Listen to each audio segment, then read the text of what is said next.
attention.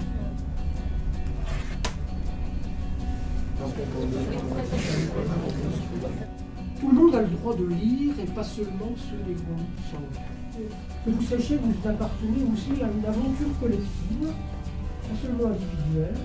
Je m'étais toujours dit que quand j'enseignerais, mon plus grand souhait était de devenir un passeur d'histoire et c'est ce que je suis en train de réaliser donc avec vous. Donc j'en suis particulièrement fière.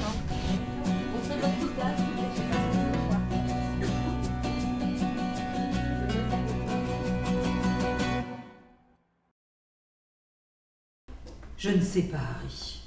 Allons, vous avez toujours été un jeune homme beaucoup trop sensible. Je crois surtout que vous baisez comme vous écrivez. Soit c'est l'extase, soit c'est le néant.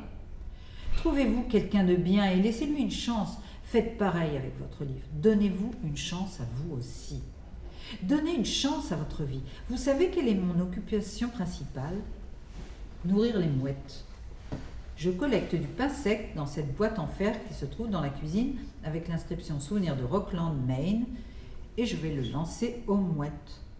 Nous nous ressemblons énormément, vous savez. Alors, je vous en conjure, ne répétez pas les erreurs que j'ai commises. Quelles erreurs? Moi aussi, l'été où je suis arrivée ici en 1975, je voulais absolument écrire un grand roman. Ne vous laissez pas bouffer par votre ambition. Sinon, votre cœur sera seul et votre plume sera triste. J'étais loin d'imaginer ce que j'allais découvrir.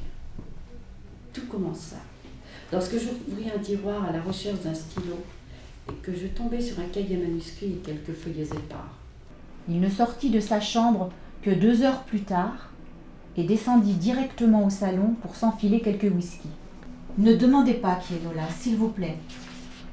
Harry, qui est Nola? Répétai-je. Il hocha la tête. Je l'ai aimé, Marcus. Tellement aimé.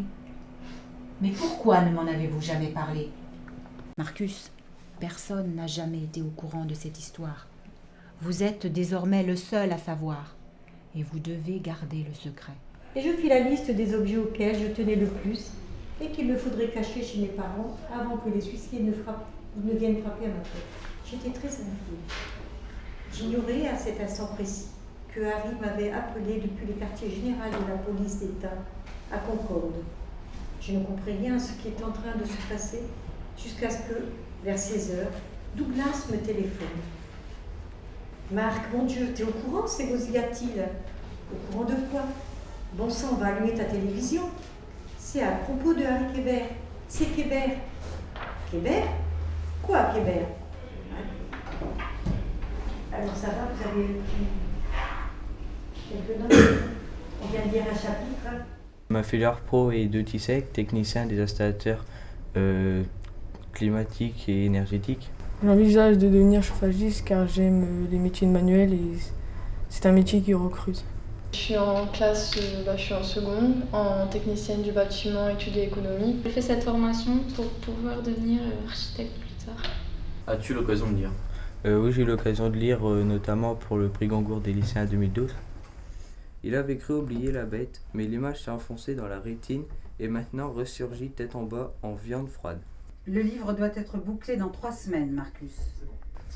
Maintenant que le camion est parti, la femme pourrait ouvrir la portière de sa voiture, s'installer et démarrer. Enfin, au 222e jour de sa vie, il serait mené à l'abattoir. Ce cochon s'appelle René. S'il faut, nous venons de suite, hurla en arrière-fond le chef des écrivains fantômes qui se nommait François Lancaster. On prend le premier avion pour Concorde, on est là demain pour vous aider. Mon style de lecture était le fantastique. Je lisais des livres déjà avant le pré-concours. J'aime lire les livres de suspense, d'aventure pour découvrir de nouvelles histoires. Autre question?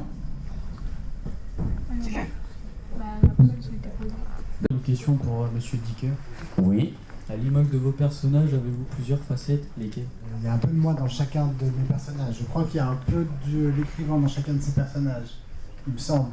Et il y a des facettes dans chacun de ses personnages, il y a des facettes qui sont les miennes. Je crois que Marcus, je partage avec lui son goût de cette volonté comme ça de ne pas se contenter de ce qu'il a, de vouloir aller plus loin? J'aime lire des livres de type policier, car il y a du suspense, notamment comme La vérité sur l'affaire Ekebert de Joël Dicker. Qu'est-ce qu'un adolescent vivant de nos jours dans un pays à l'abri des conflits pour selon vous partager avec ces deux adolescents? Je crois que c'est vous qui pouvez répondre à cette question. Vous voyez, éventuellement, ou pas. Enfin, ça, vous pouvez aussi considérer que ça ne nous intéresse pas.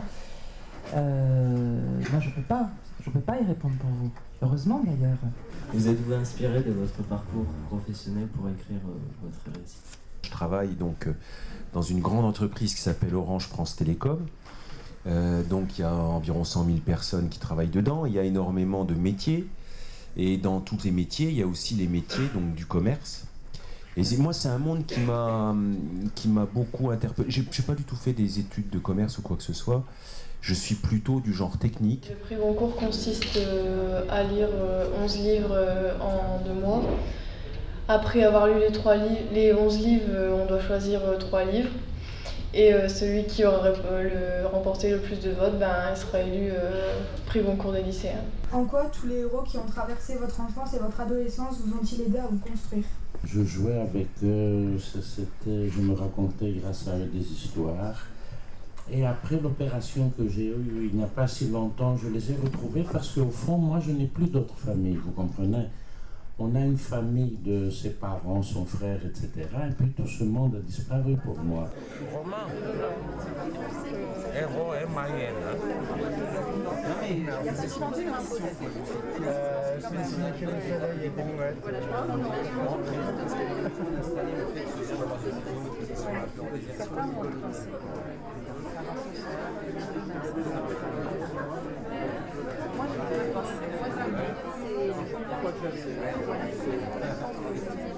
J'aimerais qu'on voit et que je vais vous donner un petit peu l'ordre. Donc pour notre ami qui commençait à lire tous les textes, où qu'il est Alexandre. Les titres, tu vas pouvoir respirer Alexandre, parce que tu ne vas pas dire tout seul. Nous nous sommes lancés un défi. Nicolas, lire 11 livres. Et là, Alexandre, plus tes camarades, vont lire les 11 titres. Donc ça commencerait comme ça. Il y aurait une présentation de vos camarades, les 2 BE, qui expliquerait en scène ce que nous avons fait, ce que vous avez fait, le travail que vous avez effectué. Et à partir de là, il y aurait donc l'annonce des 11 titres des livres qui concouraient pour le Goncourt. Nous nous sommes lancés un défi. Lire 11 livres. Le terroriste noir de Tcherno Mambo. La vérité sur l'affaire Ekebert de Joël Dicker. Alexandre, pas trop vite. Coupe ton texte. Prends le temps de lire sur ton papier et de donner ce que tu as lu ensuite au public à travers le regard. Les étapes du prix Goncourt ont été qu'on a été prévenu qu'on allait participer au prix Goncourt le jour de la rentrée. Après, on est parti 2 semaines après chercher les livres, le premier livre qu'on devait lire. Chaque semaine, notre professeur nous donnait une fiche de lecture pour remplir les informations sur le bouquin qu'on lisait. On a été à PFM pour interviewer et on a lu des extraits de livres. Après, on a été aussi à Lille pour rencontrer 5 écrivains qui nous ont parlé de leurs livres. Il y a Francky, un comédien qui est venu nous faire des interventions dans la classe avec des textes de livres qu'on avait aussi. On a aussi fait notre film qu'on a été devant et derrière la caméra. Il y a des lectrices qui sont venues nous lire le plus gros livre parce que je pense que nous, on ne l'aurait pas lu tout seul. Je suis fier d'avoir participé à ce prix Goncourt des lycéens car il n'y a pas beaucoup de lycées pro qui participent en France.